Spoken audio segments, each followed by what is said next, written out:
Hey everybody, PC Outcast here, back with more Everlasting Summer, and we're carrying on with Alisa's route, and we've discovered that Alisa and Lena both love us. So now we gotta make a choice, and the choice seems obvious. Lena. She's pretty, she's cute, she's kind. But then again, there was something about Alisa that attracted me. Suddenly the door flew open and Olga came in. Lounging around again, ha. Just resting. So hot out there. Go and help Slavia, she was asking around. Where? I asked lazily. On the sports field. Reluctantly I got up and headed out. I should really air my brain out anyway. Uh-huh. There were a lot of people at the sports grounds. Some were playing football, others were playing badminton. Younger kids were just chasing each other. Semyon! Slavia walked up to me. You require my assistance? I asked, all official-like. Yeah. Listen, did you take the infirmary key? No? Why me again, anyway? Well, you were there a lot recently. I guess she's right. No. Maybe you know who did? No. Why? The nurse came up to me to ask for my key. You know that I have a key to every building in the camp. She said hers went missing. Could she have lost it? I shrugged. No, she says she couldn't have. I don't know, okay. Okay. She smiled and ran off. I headed to the camp leader's house, determined to get some sleep after all. Wow, that was like a big, hard day's work right there. Olga wasn't there, thank God, so I fell on the bed and lost consciousness.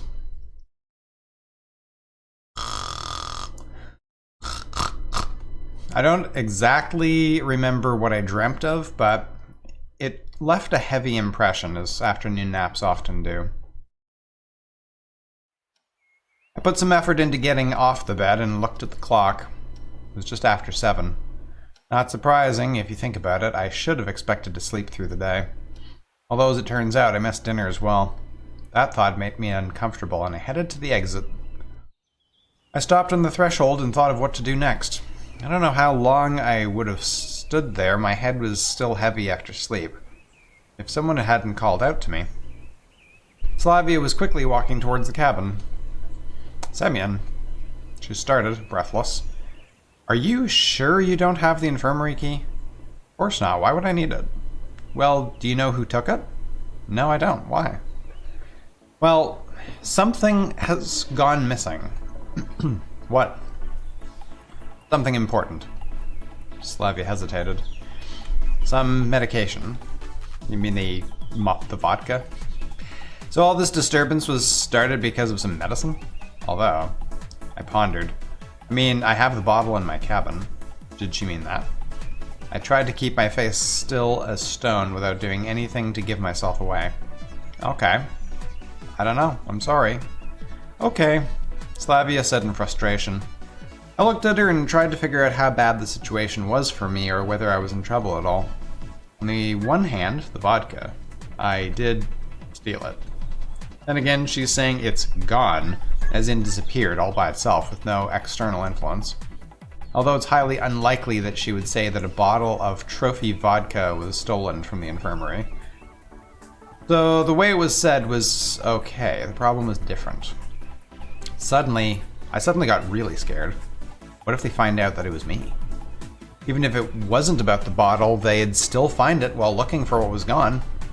Basically, I had to get a move on. And the main thing to do right now is to get rid of all the evidence. Chug, chug, chug, chug, chug. I jumped into the cabin, shoved the bottle under my belt, and raced to the forest. Burying it somewhere was the best decision at the moment. I took my time looking for a spot, never noticing night falling on the camp. A familiar voice surprised me. Hey! I struggled to turn back, making my face look as casual as possible. What's going on here? Oh, I'm just having a walk. My voice sounded calm, but I already understood. I couldn't fool Alisa.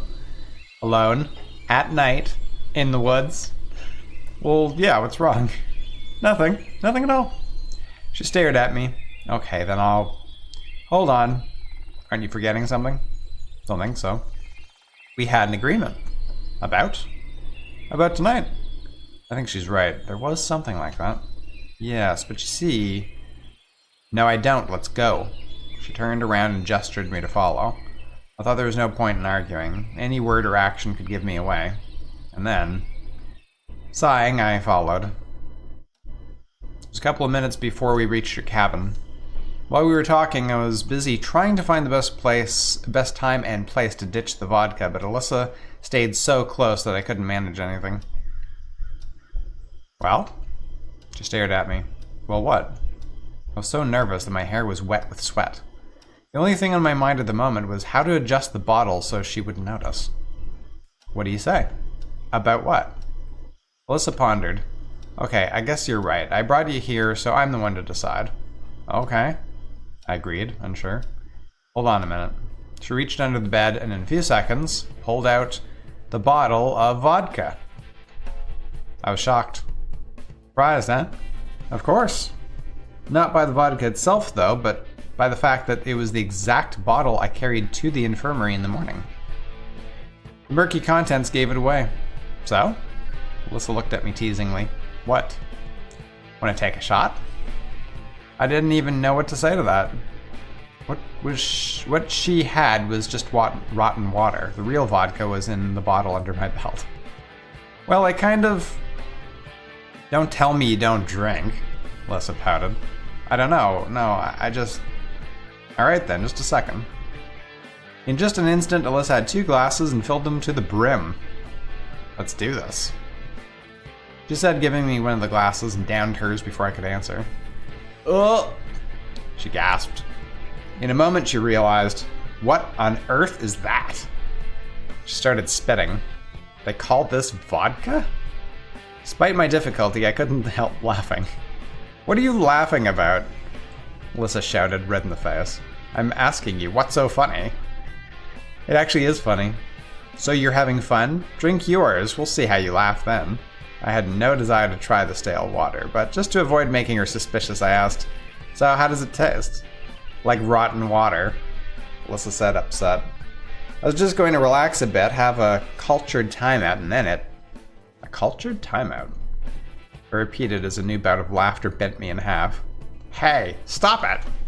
Alisa shouted and jumped at me. She was trying to hit me or bite me or something. Maybe her plan was to crush me to death with her authority. I just grabbed her hands and all she could do was gasp in powerless anger.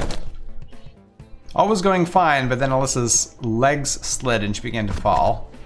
I let go of her hands, so she fell right on top of me, painfully headbutting me in the nose. I moaned in pain, threw her off, and turned to the side. What do we have here? When I realized she had taken the bottle, all the pain disappeared. Give that back. I tried to get the bottle back, but Alisa nimbly jumped off the bed and ran to the far corner of the room. Let's see, huh? She immediately removed the cap and took a big gulp. In a moment, her face went red and her eyes seemed to pop out of their sockets. What is this? She rasped while coming back to her senses. That's the actual vodka. I seemed to have come to terms with my defeat. But where did you get it? You really thought you'd stolen the right one from the infirmary? She nodded. Well, it was the right bottle, sure, but the contents... Man, you're clever. She was already starting to slur her words. Alisa came to the window, poured the water out of my glass and replaced it with vodka. Come on. I don't want it. Really, this is not the right time or place. Drink it, or else I'll tell everyone you stole the bottle. But it was you. Well, you have the vodka. You can't prove that. You think I even have to? Alisa said maliciously. Unsure what to do, I stared at the glass. What's important is to get rid of the vodka. This is just one of the ways to do it. I breathed out abruptly and swallowed the contents of the glass in one quick motion. A short moment after, I regretted that. Got any food to chase this? Wait a second. Alisa said it excitedly and pulled a huge stack of ham out of her drawer. I tore it from her hands and bit off a big piece. Phew. So how was it? You're asking? It's not like I have full-strength booze every day, you know? I didn't really understand how I'd agreed to this so easily. Well, how was it? Like double bubble with vodka flavor. Alright, time for another round then. She opened the bottle again and poured us half a glass each. Don't you think that's enough? No way. Well, since we've already started, the alcohol was starting its work. Without a second thought, I gulped down the vodka. Alisa was definitely less experienced. She was having some trouble with her second glass. Ugh. How does it... She seemed really drunk already. If you can't take the heat, stay out of the kitchen, I said merrily, pouring myself some more. Somewhere deep inside I realized it was too much, but the gun was already loaded. How about me? Alisa was outraged. Haven't you had enough? No way. She grabbed the bottle from my hand and started to drink straight from it. Hey! We have glasses, you know. Screw 'em. She shouted and roared in laughter. This is so cool, she said, catching her breath. Sure, it's not bad. I looked at the bottle. We'd gone through 2/3. Oof. I was definitely drunk by that point, and Alisa seemed even worse. Then again, there was barely anything left. I sighed and poured a full glass for myself and half for Alisa. That's all. With these words, she chucked the bottle from the window. What if they find it? Ah, who cares? We both laughed. Okay then, for all the ladies present, I grunted and drank. And for all the gentlemen, she followed my lead. I'm getting dizzy. She undid a few buttons on her shirt. I carefully looked at her. Had she always been this beautiful? Or was everyone beautiful to me at this point?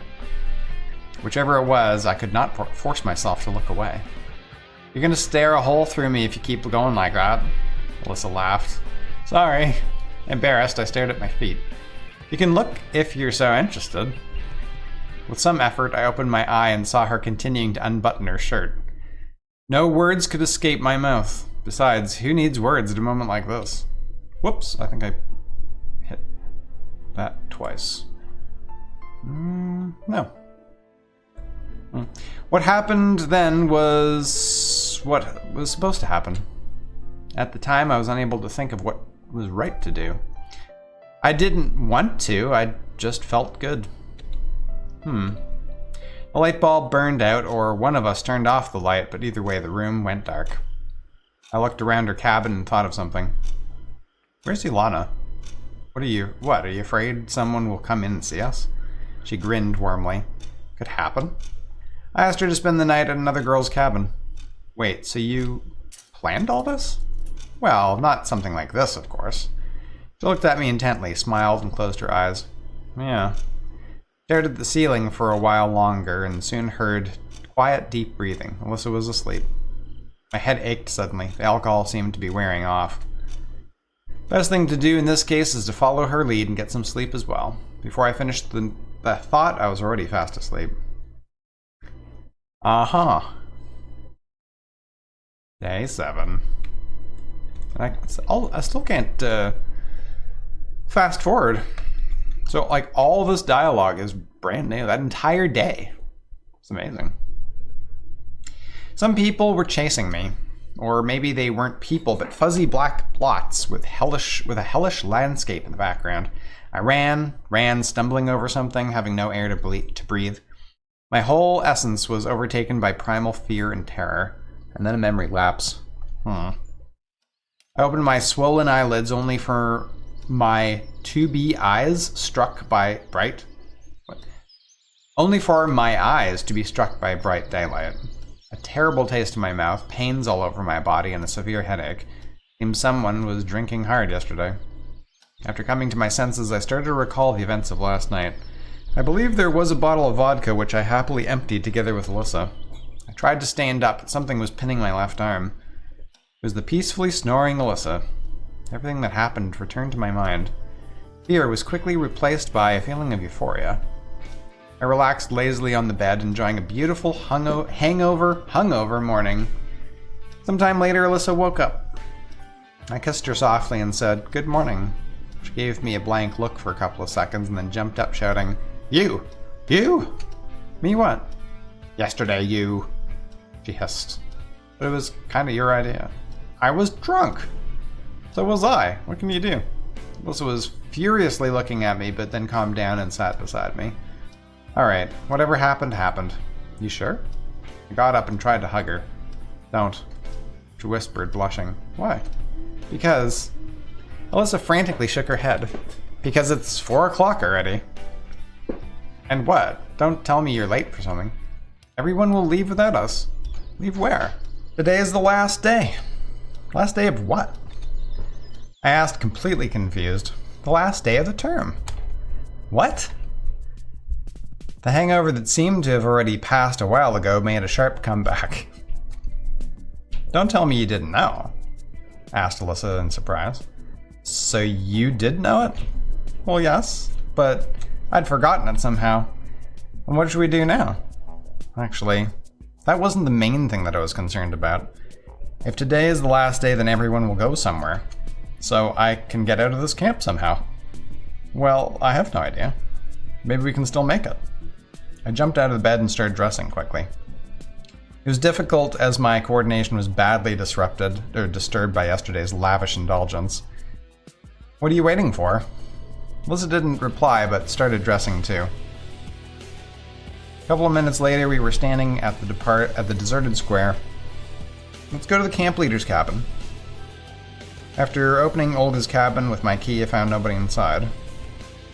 We checked the entire camp and found that we were alone here.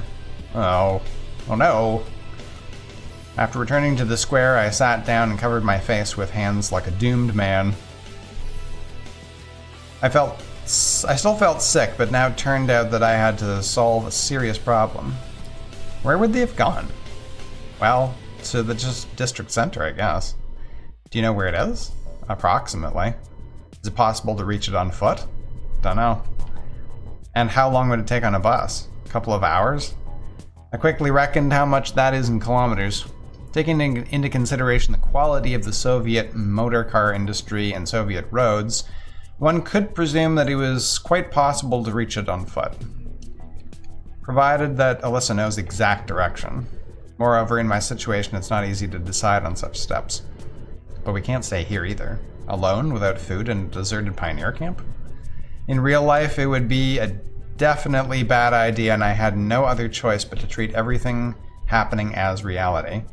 The thing is, if this is a regular camp, if this is a real camp, I mean, these guys were only here for a week. It's like Olga's going to be back probably by that night with the next busload of kids. So but, of course, we're not really in reality, are we?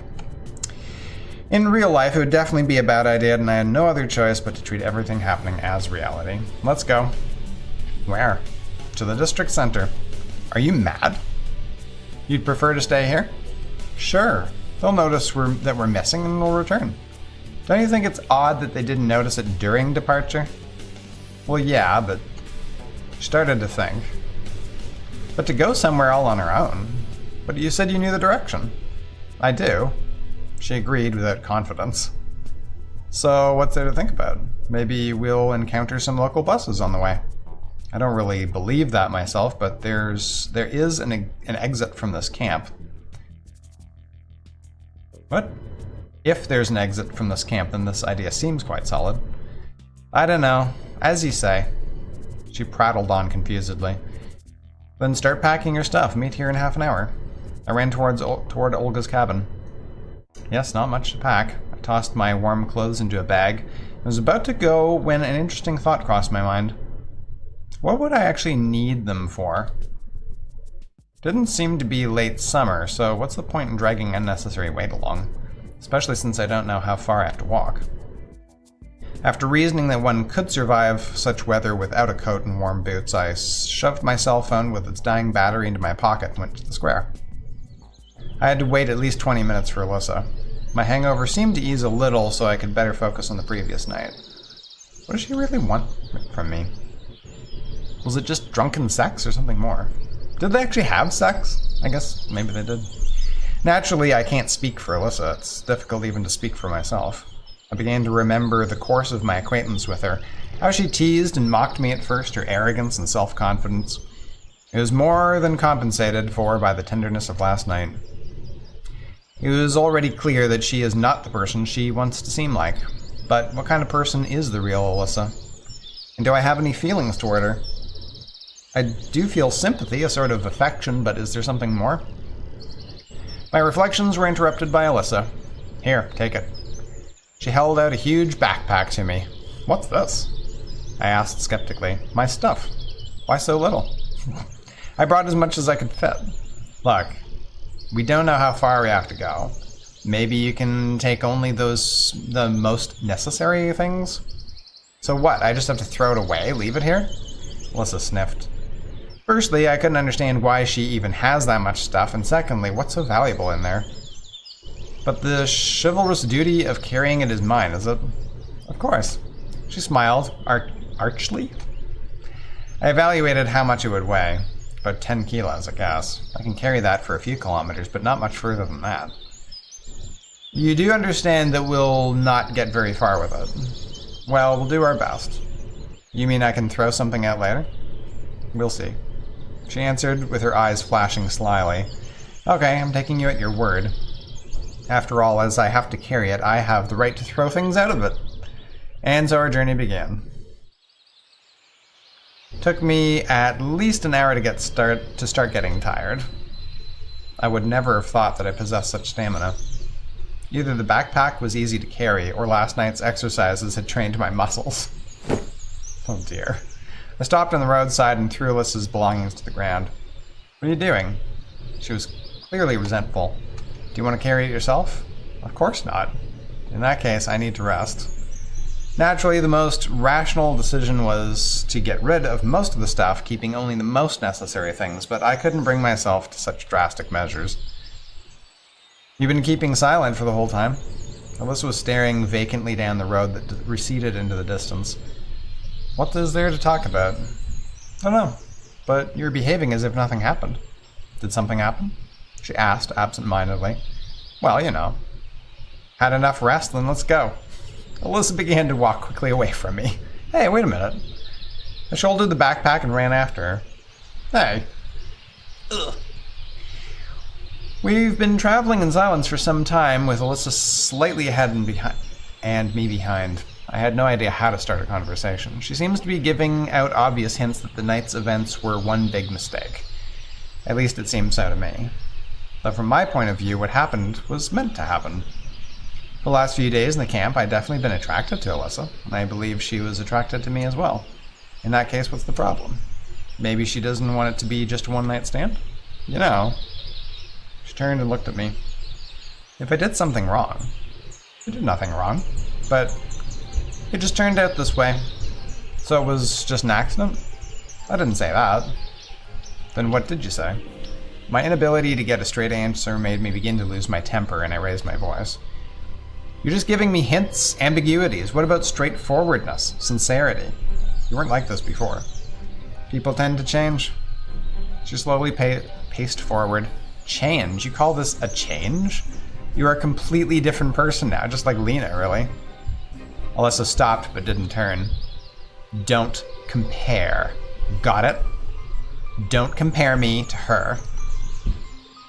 She spoke quietly, but there was rage in her voice. What? I was somewhat taken aback. You blame me for everything, but what about yourself? You're constantly looking at her. Even now you managed to see her in me.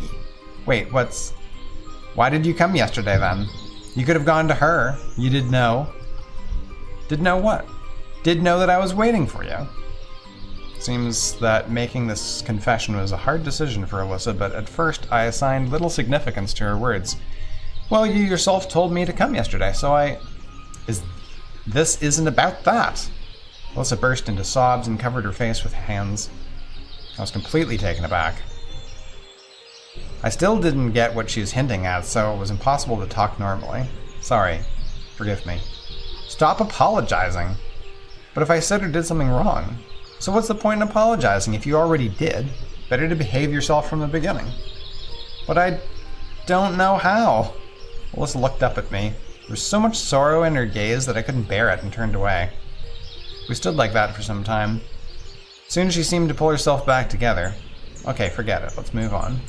Naturally, I couldn't forget it, even if I wanted to, but I had nothing to say anyway, so I followed her in silence. The sun was slowly moving below the horizon. I was immersed in thoughts and even forgot about the heavy backpack on my back. I had to say something, to do something. Alice is expecting me to, at least a few words, but what should I begin with? I'd gotten used to everything in my life being quite simple. Any task seemed to be already finished after only a few steps. Instead of considering how long to my goal, I immediately started to think about the results, enjoying an unachieved victory. Moreover, I doubt I'd have to face a situation like this in the real world. Obviously, for a long time I dreamed about a person who could care about me. But right now such a person is in front of me and yet I feel nothing. And I can't tell Alisa either yes or no because I don't know what will happen next. Meanwhile, it got dark. I guess we should make a camp for the night. There's not that much left to go. Are you sure? And even if that's so, it's better to travel during the daytime. You know best, she answered coldly. We stopped at the edge of a wood. Got anything useful in here? I pointed to the backpack. Have a look. Mainly footwear and clothes were there, but on the bottom I found a magazine and a box of matches. Quite enough to light a fire. And on that note, we'll carry on in the next episode. Thanks very much for watching. We will see you then.